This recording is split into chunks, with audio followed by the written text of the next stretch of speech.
It is the UFC's number 5 ranked middleweight Marvin Vettori, and he is finally back. It's going to be 10 months between fights, but we know that you've got a main event coming up against Brendan Allen on April 6th. So, Marvin, I guess just tell me, what's the feel like for you now that you know you've got a fight booked, you've got a date on the calendar, and you know you got a fight coming?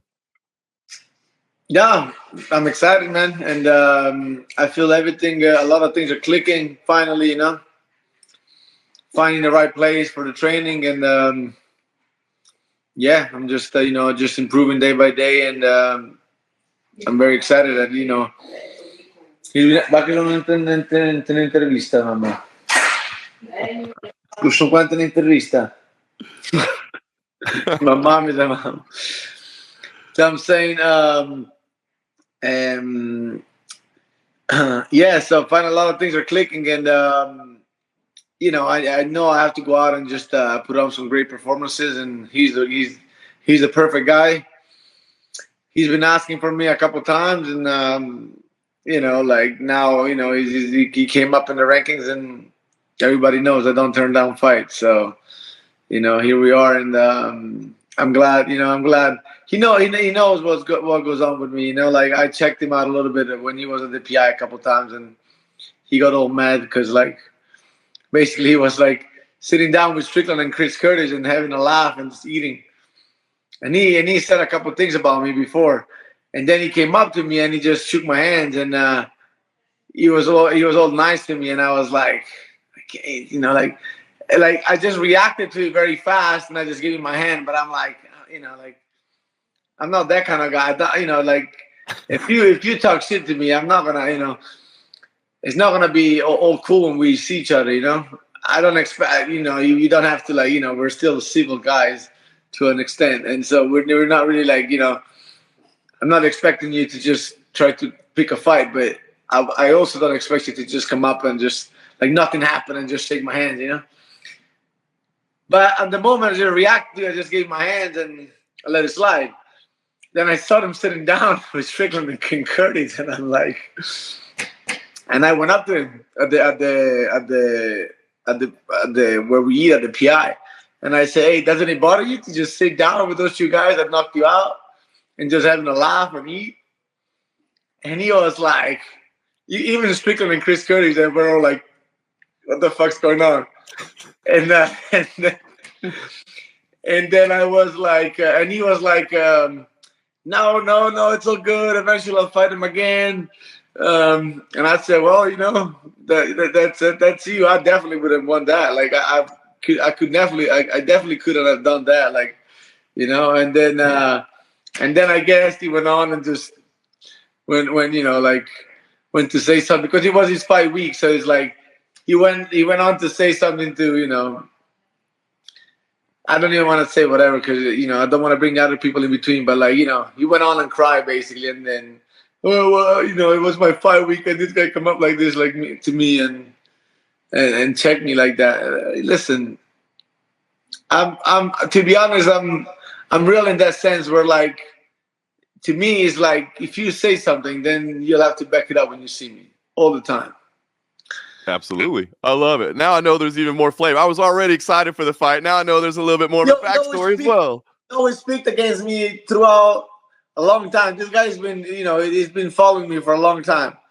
And now here we are, sometimes you got to be careful what you wish for, though. And now I think a lot of things are clicking, and it's the perfect guy to put on a great performance for me, I love it. Were you excited when they first announced it? Like you said, he's kind of new to the top of the rankings. You've been there for a while facing everybody. Was there any part of you that was like, no, he hasn't proved himself yet? Or like you said, you don't turn down fights, let's go? No, listen, I'm at the point where I don't care now. I really didn't care, but it was hard to get a fight for me. That's why also there was this long layoff. And I changed camp and everything. I moved to Florida, so that was also another reason. But it was also hard to pick a fight because I fought everybody already. So it's it just makes sense now to just fight him and put on a great performance, and we go from there. That's awesome. How'd you end up in Florida? I know you went to Austin for a little while. I mean, did you just know like I need a change, or what was the invitation? How did that all happen? Well, yeah, after Austin, so yeah, I went to Phoenix and trained with Cejudo for a little bit. Great guys. I loved it too. The heat was insane. I didn't think that it could get harder than Vegas, but actually, Arizona is actually worse than Vegas. And then I went to Austin for jiu-jitsu for a little bit, and because I had this jiu-jitsu fight coming up too in Dubai, in Abu Dhabi. But that wasn't really the reason. I just wanted to check Austin out and Danaher and these guys. Amazing experience too. And then I also always wanted to try out ATT here in Florida. And bro, since the moment I came here, I was like, "Fuck, this is amazing. I love this place." And then so, next thing you know, bro, 1 week time, I just moved. I went back and moved. That's amazing. That's incredible. So, I mean, do you feel like this is going to be the spot for you moving forward, or you kind of wait and see how it plays out? Oh, yeah, I moved. I fucking moved, yeah. I still have my house in Vegas and all that, but yeah, I moved. So now I'm loving this place and here full time. That's awesome, man. And, such an amazing facility, right? I mean, a great gym, but I think the thing that's amazing is just how many training partners you have there, right? I mean, so much knowledge on the mat at any one time with coaches and with training partners. That's what I'm saying. That's what I'm saying. Like, so many times you either have the coaches or you don't have the athlete, or vice versa. And here you have both. When I came, I was like, why the fuck didn't I come before, to be honest with you? But everything in life happens, happens when you're ready to welcome it in life, in a sense. And so I guess I'm in the right place at the right time. That's awesome, man. Yeah, I was going to ask you, right, because you talked about, I mean, you fought everybody. You're still number 5 in the division. I know, a little frustrated with the loss last time out, but you're still number 5. So, going into this fight, are you thinking about rankings and title shots and where it stands, or is it maybe easier to kind of not worry about that stuff for a while?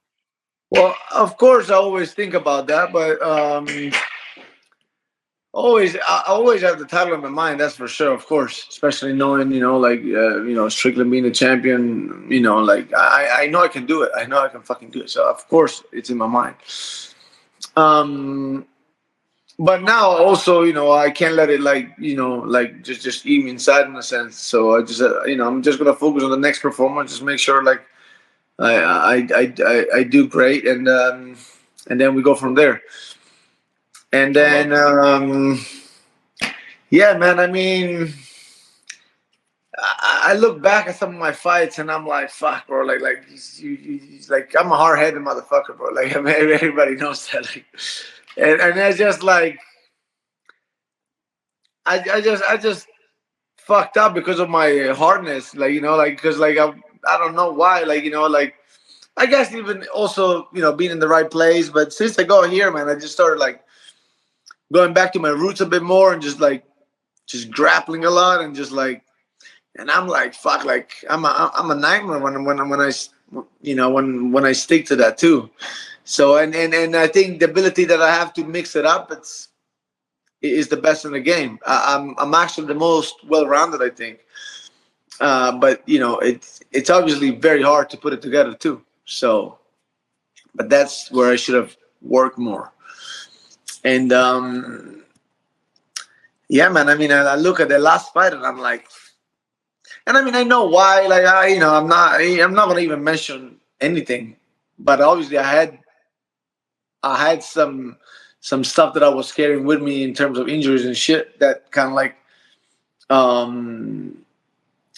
prevented me to grapple, let's say, but like not really in the fight, but in the build up and in the training. So I mean, but you always have reason here and there, but.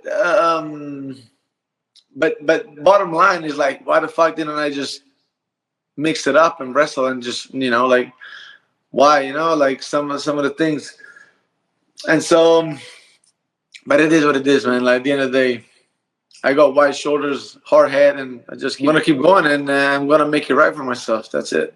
I never really clicked in Vegas, to be honest with you. Like my training in Vegas was never. I've never really. I love Vegas. It was very convenient for a lot of things, but it wasn't the best version of myself. And I'm not, listen. At the end of the day, I'm not making any excuse. And for everything that I do and everything that happens in my life, I pay myself. I pay on first hand anyway. So it's not. And I don't have to make up excuses to anybody. If I didn't show up the right way, I'm paying for it. So it's not. But that's what I'm saying. I think I never really like. The whole thing never really clicked on it. It was more convenient. I loved it. I liked it. I love the PI, and like a lot of things were very convenient, but it wasn't my realm. It wasn't like my how do you call it? Like, anyway, it wasn't my place where, like, I felt like I'm really improving day by day. So yeah, I mean, I'm excited for the future, and man, I had a lot of fights. I fought everybody, but I'm just turning 30, man. I got fucking another like good chunk of fights in front of me. That and the goal does not change at all. And sometimes this happens to me. Like, I kind of almost like have to see it all before I actually get it. And now I fucking saw it all. So now it's time to get it.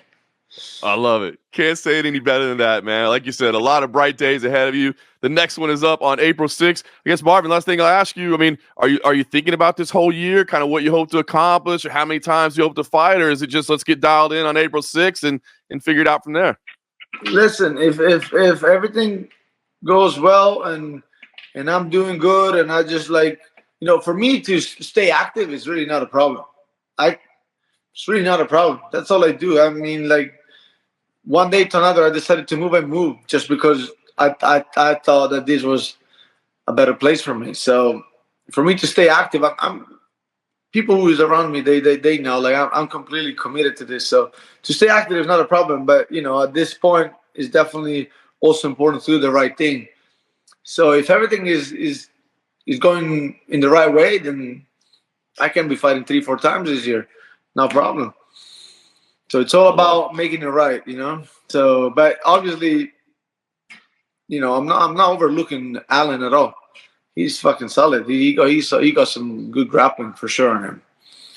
And it's, you don't get on a 6-fight winning streak with like all these finishes out of nowhere. So I'm not looking over him, even though it's a bit of a whatever, on a personal level. But that's bullshit. That doesn't count in the cage. So yeah, I mean, all my focus is there right now, and then we'll go from there. I love it. Well, Marvin, excited to see this next chapter of your career. Like you said, all things happen at the right time for the right reason. We'll see what the adjustments are made at ATT. Looking forward to the fight. Exactly. Awesome.